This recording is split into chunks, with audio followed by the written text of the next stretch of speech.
미국과 전면적 갈등을 빚고 있는 중국의 왕이 국무위원 겸 외교부장이 우군을 얻기 위해 유럽연합을 찾아가 손을 내밀었으나 오히려 홍콩 국가보안법을 철회하라는 공개적인 요구를 받았습니다.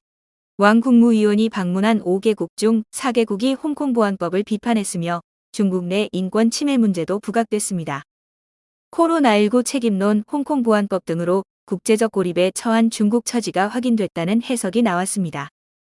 신화통신, 도이치벨레, 로이터 등에 따르면 코로나19 사태 이후 첫 해외 순방에 나선 왕 국무위원은 1일 독일 베를린에서 하이코 마스 독일 외교장관과 회담 후 공동 기자회견을 가졌습니다. 마스 장관은 홍콩의 일국양제 원칙이 완전히 적용되길 바란다면서 홍콩 보안법 철회를 요구했습니다. 마스 장관은 당초 9월 예정된 홍콩 입법회의원 선거가 연기된 것을 두고도 신속하고 흔들림 없이 치러져야 한다고 강조했습니다.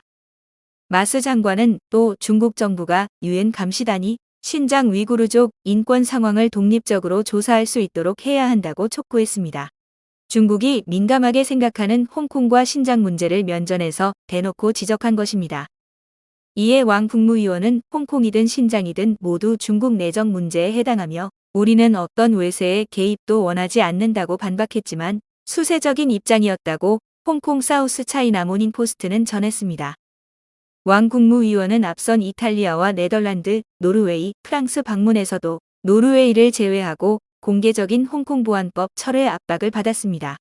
첫 순방국 이탈리아의 루이지 디 마이오 외무장관은 지난달 25일 공동 기자회견에서 홍콩인들의 자치와 자유가 보장돼야 한다고 요구했습니다.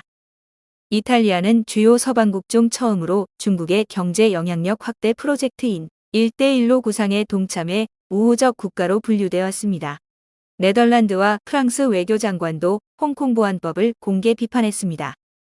왕 국무위원이 지난달 30일부터 대만을 방문 중인 밀로스 비르트르칠 체코 상원의장을 원색 비난한 것도 역효과를 냈습니다.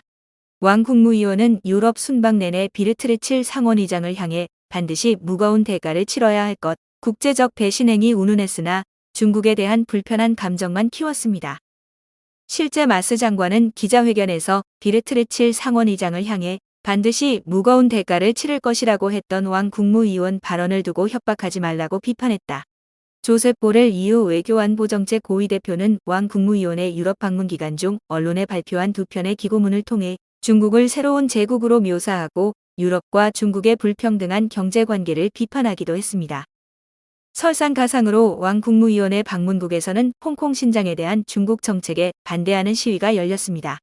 홍콩 보안법을 피해 영국으로 망명한 홍콩 민주화 인사 네이선 로는 왕 국무위원 방문에 맞춰 이탈리아와 독일 외교부 청사 밖에서 열린 중국 인권 탄압 항해 시위에 참가했습니다.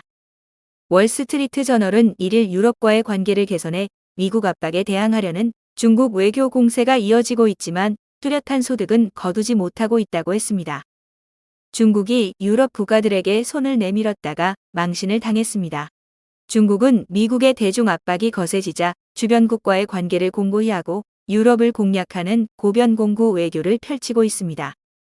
왕이 부장의 유럽 순방에서 가장 주목받은 인물들은 역설적으로 홍콩의 민주화 인사들이라는 평가가 나옵니다. 이들은 왕이 부장이 방문하는 곳을 따라다니며 집회와 기자회견을 열어 언론의 주목을 받았습니다.